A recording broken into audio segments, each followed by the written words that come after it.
নমস্কাৰ welcome back to my YouTube channel DB study group আশা কৰোঁ সকলোৱে ভালে কুশলে আছা আজি এটা ইউনিক কুৱেশ্যন লৈ তোমালোকৰ মাজলৈ আহিছোঁ কুৱেশ্যনটো হৈছে এইটো এটা এইচএছ লেভেলৰ কুৱেশ্যন ফাৰ্ষ্ট ইয়াৰৰ ক্লাছ 11ৰ কাৰণে so' prove that sin x minus sin y divided by cos x plus cos y equal to 10x minus y divided by 2 so ট্ৰিকোনোমেট্ৰিক functions তোমালোকে এটা চেপ্টাৰ এইচএছ লেভেলত পঢ়িবলৈ পাবা তাৰে কুৱেশ্যন হয় এটা ইম্পৰ্টেণ্ট কুৱেশ্যন তো এই কুৱেশ্যনটো ছল্ভ কৰাৰ আগতে left hand side equal to right hand side prove কৰাৰ আগতে তুমি এইকেইটা ফৰ্মুলা জানি ল'ব লাগিব main formula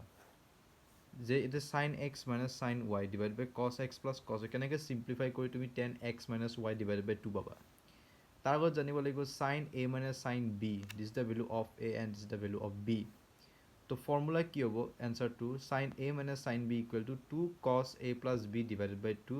sin a minus b divided by 2 ইফালে cos x plus cos y this is the value of a and this is the value of b যদি cos a plus cos b equal to 2 cos a plus b divided by 2 cos a minus b divided by 2 হল এইটাৰ formula ইয়াৰ দুটাৰ formula আমি এইটো formula এই দুটা জায়গাত পুট কৰিলোঁ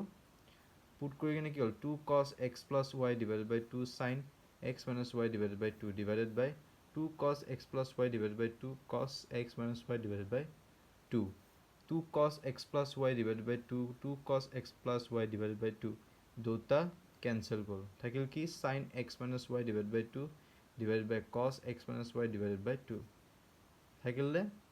so sin by cos মানে কি 10 গতিকে 10 হল না 10 x minus y divided by 2 আমি জানো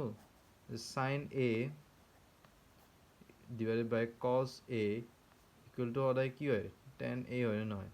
আর cot a যদি হয় তো cos a by sin a হ'ব গতিকে এটো ক্ষেত্ৰত কি হ'ব this is the value of a okay তো 10 x minus y divided by 2 right hand side তো left hand side equal to right hand side হল না সো আশা কৰোঁ সবে এই কোৱেশ্চনটো ধুনীয়াকৈ বুজি পাইছে যদি কিবা ডাউট আছে তোমালোকে মোক কমেন্ট সেকশনত ধুনীয়াকৈ বুজাব পাৰা থ্যাংক ইউ